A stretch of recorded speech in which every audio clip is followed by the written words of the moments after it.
গরু পালনেই সফলতা। মুকসুদপুরের অনিমেষ মৌলিক এখন তরুণদের অনুপ্রেরণা। বিস্তারিত দেখুন প্রতিবেদনে। গোপালগঞ্জের মুকসুদপুর উপজেলার বাঁশবাড়িয়া ইউনিয়নের শিমুলসুর গ্রামের তরুণ উদ্যোক্তা অনিমেষ মৌলিক গরু পালন করে এখন সফলতার এক অনন্য উদাহরণ সৃষ্টি করেছেন। নিজের পরিশ্রম, ধৈর্য এবং পরিকল্পনার মাধ্যমে তিনি চাকরির পাশাপাশি গড়ে তুলেছেন একটি আধুনিক গরুর খামার, যেখানে বর্তমানে রয়েছে 10টি শাহিওয়াল জাতের ষাঁড় গরু। তিনি জানান, তার খামারের সব গরুই আসন্ন কুরবানির ঈদ উপলক্ষে বিক্রির জন্য প্রস্তুত করা হয়েছে। দেশীয় ও প্রাকৃতিক উপায়ে গরু পালন করায় তার খামারের গরুর চাহিদাও বেশ ভালো। প্রতিটি গরুকে তিনি সম্পূর্ণ প্রাকৃতিক খাবার খাইয়ে লালন পালন করেন, ফলে গরুগুলো স্বাস্থ্যবান ও আকর্ষণীয় হয়ে উঠেছে। উদ্যোক্তা অনিমেষ মৌলিক বলেন, বর্তমানে অনেক তরুণ বিদেশ যাওয়ার জন্য লাখ লাখ টাকা খরচ করছেন, কিন্তু সঠিক পরিকল্পনা ও পরিশ্রম থাকলে দেশে থেকেই খামার গড়ে মাসে লক্ষাধিক টাকা আয় করা সম্ভব। তিনি তরুণদের উদ্দেশ্যে বলেন, বিদেশে যাওয়ার পিছনে টাকা নষ্ট না করে খামার বা কৃষিভিত্তিক কাজে এগিয়ে এলে স্বাবলম্বী হওয়া সম্ভব। তিনি আরও জানান, তার মাস্টার্স পাশ করা ভাইকে চাকরির পিছনে না ছুটিয়ে ভেটেরিনারি বিষয়ে প্রশিক্ষণ দিয়ে খামারের কাজে যুক্ত করেছেন। বর্তমানে তাদের খামারে বেশ কয়েকজন কর্মচারী কাজ করছেন এবং এই খামার থেকেই একাধিক পরিবারের জীবিকা নির্বাহ হচ্ছে। স্থানীয়রা জানান, অনিমেষ মৌলিকের এই উদ্যোগ এলাকার যুব সমাজের জন্য অনুপ্রেরণার উদাহরণ হয়ে উঠেছে। তার সফলতা দেখি অনেকেই এখন গরু পালনে আগ্রহী হয়ে উঠছেন। পুরো ভিডিওতে থাকছে তার সফলতার গল্প। ভাই, আপনি তো একজন সরকারি কর্মকর্তা, সরকারি একটা সার্ভিস দিচ্ছেন, মানুষের সেবা করছেন, তারপরে আপনি এই গরুর খামার করার জন্য উদ্বুদ্ধ হলেন কিভাবে? ধন্যবাদ আপনাকে। আমি যে সেক্টরটায় মূলত মানুষকে সেবা দেই সেটা হচ্ছে বাংলাদেশ কৃষি ব্যাংক। তো এই কৃষি ব্যাংকের সাথে আমি সেবা দেওয়ার সুযোগ পেয়ে আমি দেখেছি অনেক মানুষের এই যাদের খামারের লোন দিছি, আমি নিজে ভিজিট করছি, তাদের সাথে কথা বলছি এবং তাদের অগ্রগতি ব্যাপারে আমারও যদি কোনো পরামর্শ থাকে আমি দিছি এবং তাদের থেকে পরামর্শ নিয়ে দেখলাম যে আমার মনে হয় একজন যুবক চাকরির পিছনে না ছুটে বা এই ধরনের বিদেশে যাওয়ার রিস্ক না নিয়ে জীবনে এই ধরনের একটা কর্মকাণ্ড করলে সে চাকরির থেকে ইভেন ওই বিদেশে যাওয়ার ঝুঁকির থেকে সে অনেক ভালো থাকতে পারে। এ থেকে আমি আরো কয়েকটা ছেলের আমি প্রতিষ্ঠিত করছি, কারণ তারা খামার করছে, তাদের লোন দিয়ে সহযোগিতা করছি, ইভেন তারা প্রতিষ্ঠিত হয়েছে এবং চাকরির পিছনে না দৌড়ে যায়, টাকা পয়সা বিভিন্নভাবে হয়রানি না হয়ে তারা অনেক ভালো আছে। সেই থেকে আমারও একটা শখ যাচ্ছে যে আমি তো একজন কৃষি ব্যাংকে চাকরি করি, আমি কৃষক পরিবারের ছেলে। সেইখান থেকে আমার একটা এক্সপিরিয়েন্স আছে যে এটা তো আসলে ভালো, কোন একটা সৎ পথে এবং পরিশ্রম করে, এই যে যেমন লিবিয়ায় যাই মানুষ ঢুকে নিচ্ছে, নদী করছে, অনেকে মারা যাচ্ছে, 20 লাখ টাকা খরচ করে, এটা না করে তারা একটা খামার করলে আরো ভালো করতে পারে, কারণ 18-20 লাখ টাকা স্টাডিতে তাদের লাগে না, এত টাকা লাগে না।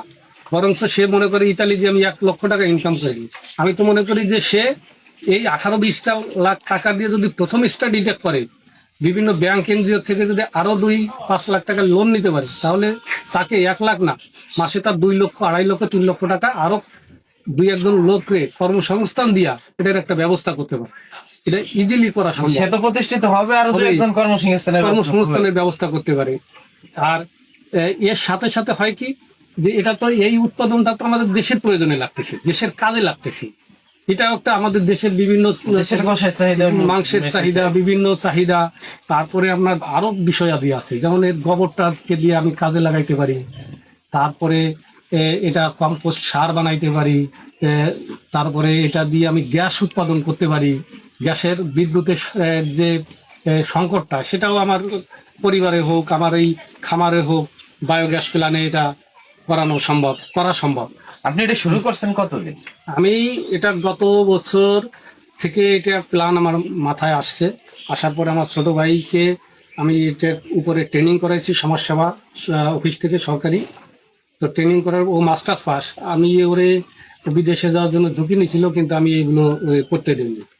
ও এখানে এখন এই গরুর সমস্ত ট্রিটমেন্টগুলো পারে, ইভেন এই লোক রেখে দিছি, তার দেখাশোনা করে, সবকিছু করে।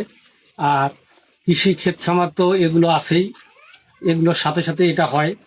আর কৃষি ক্ষেত খামারের এর থেকে গোবর যে আসে এটা থেকে নেক্সটে মানে কেঁচো কম্পোস্ট সারের একটা প্ল্যান আছে। মানে কম্পোস্ট সারের এবং সম্পূর্ণ বায়োগ্যাসের ব্যবস্থা প্ল্যান করেছে। করছি এবং জমিতে গতবার থেকেই এই শুকনোর মৌসুমি থেকেই আমরা ঘাস লাগাইছি। এখানে তো আমাদের সারা বছর তো পানি মানে শুকনো থাকে না, 6 মাস পানি থাকে, 6 মাস সেইভাবে। আপনার এলাকায় এখন কয়টা গরু আছে? আমার এখানে 10টা গরু আছে, 10টা গরুই কোরবানি বিক্রি করার উপযুক্ত করে তোলা। এবার কোরবানিতে বিক্রি এবার করবেন? কোরবানিতে বিক্রি করার জন্য মানে প্রস্তুত করার চেষ্টা করছি। আপনার এলাকায় কয়জন কর্মচারী আছে? আপাতত 10টা গরুর জন্য একজন কর্মচারী আছে। এটা 10টা গরুর জন্য বা 12টা গরুর জন্য একজন হলে আনা। কি জাতের গরু আছে? আমাদের আগে শাহিওয়াল জাতের গরুই আমি রাখছি, কারণ শাহিওয়াল জাতের গরুটা মাংসেতে সুস্বাদু এবং এটা লালন পালনেও ভালো, দেখতে শুনতেও ভালো। আর বিশেষ করে শাহিওয়ালের মধ্যে হয়তো 100% কোনোটা না থাকলে 90% আছে, 80% আছে, ঠিক আছে, এইভাবে আছে। কিন্তু আমার এই জায়গায় সবগুলোই তাহলে এই যে এটা হচ্ছে শাহিওয়াল জাতের গরু, শাহিওয়ালের সাথে একটু প্রচার আছে। এটা প্রচার এইগুলা আপনি মানে কত টাকা আনুমানিক বিক্রি করতে পারবেন এরকম কোনো ধারণা পাইছেন? আমি এখনো তো ধারণা পাই নাই, আমি তো ফার্স্ট টাইম এটা করলাম। তারপরে একটা এর ওজনের সাথে একটা ব্যাপার স্যাপার থাকে, মানে ওজনের সাথে এর একটা মূল্য নির্ধারণ হয়, কখনো বাজার চড়া হয়, কখনো বাজার যেমন হয়। তবে এই গরুটা আমার মনে হয় 3 লাখের উপরে এবং 7 মণ 8 মণ থেকে কম 8 মণ মাংস হবে, কিন্তু একটু ছোট আছে সাইজে আর কালারফুল। এবং আপনার এইখানে হয় কি যে আমাদের দেশের অনেকে আছে মধ্যবিত্ত, যারা উচ্চ শ্রেণী, তাদের তো অনেক অনেক ক্যাপিটাল, যারা মধ্যবিত্ত এবং মধ্যবিত্ত থেকে উপরে তারা অনেক সময় আগে কোরবানি, তারা একটু ছোট খোঁজ। তো সেই দৃষ্টিকোণ থেকে আমি এবারের জন্য প্রস্তুত করছি। আশা রাখি যে এটাকে আমি খামারটাকে আরো বড় করার চেষ্টা করব, আগামীতে আরো বাড়াবো এবং সেইখানে আমি আরো উন্নত জাতের কিছু গরু শখের জন্য অন্তত পালন করলো করবো। আপনি যে উদ্যোগটা নিচ্ছেন, আপনার কি মনে হয় যে আপনি এর থেকে লাভবান হবেন? এরকম আমার লস হবে না, আমি এটা মনে লস হবে না? লস হবে না, লাভ হয়তো কম বেশি হতে পারে, তবে লস হবে না। লাভ কম বেশি হবে, লস হবে না? লস হবে না। আর একটা ব্যাপার আছে, প্রথম একটা কাজ করতে গেলে কিছু ত্রুটি বিচ্যুতি থাকে, এটা থাকে, প্রথম অবস্থায় থাকে। তাই এবার যখন করলাম, আগামীতে হয়তো এই ভুলগুলো আরো কম থাকে। এটা হয় স্বাভাবিক, যে করবে তার জন্য এটা হবে, তবে সাহস করে এটাকে করতে হবে। যে সাহসটা আছে মেইন, যে আমি এটা করবো। এটা যেতে চেয়েছিলাম, বা পরে আমার বড় ভাই বললো যে বিদেশ হচ্ছে, বাংলাদেশে কিছু করলে অনেক ভালো কিছু করতে পারবো। পরে বড় ভাই আমাকে এই খামার প্লাস অনেক দোকান আছে, এই খামারটা দিয়ে দেখলাম, ট্রেনিং করেছি। ট্রেনিং করার পরে আমি দেখলাম যে গরুর সম্পর্কে অনেক লাভবান হওয়া যায় গরুর থেকে। সেই হিসাব করে গরু ভাই কিনে দিচ্ছে, সেইভাবে আমি পালন করতেছি। আমার ট্রেনিং যেভাবে করেছে সেইভাবে। আচ্ছা, এখন আপনি পালন করার পর যা দেখতেছেন, আপনি লাভবান হবেন বলে মনে করেন? আশা করি অনেকটা লাভবান হবে। জাতের ঘাস, নেপিয়ার জাতের ঘাস, এই ঘাসটায় আপনার যখন ম্যাচুরিড হয় তখন এই ঘাসে পর্যাপ্ত পরিমাণে ক্যালসিয়াম থাকে, গরুর ক্যালসিয়াম এবং পুষ্টিগুণটা শতভাগ থাকে। আপনার খামারের গরুর কি এই ঘাসই খাওয়ানো এই হচ্ছে? ঘাসই খাওয়া, এই ঘাসটা লাগানো হয়েছে এই গরুর খামারকে উদ্দেশ্য করে, এই ঘাসটাকেই গরুকে খাওয়ানো যায়। আমরা অনেক অসাধু ব্যবসায়ী অনেক জায়গায় দেখি, খামারি যে আপনার বিভিন্ন রকমের কেমিক্যাল খাওয়ায় যাতে গরু একটু মোটা তাজা হয় কোরবানির সামনে করে। আপনি কি আপনার গরুরে শুধু এই ঘাস ন্যাচারাল খাবারটাই খাওয়াচ্ছেন? ন্যাচারাল। একটা বিষয় হচ্ছে কি, আমি একটা বিষয় বুঝি, সেটা হচ্ছে যে আমি যখন একটা কেমিক্যাল খাওয়াবো বা করবো, তখন গরুটার ইফেক্ট হতে পারে।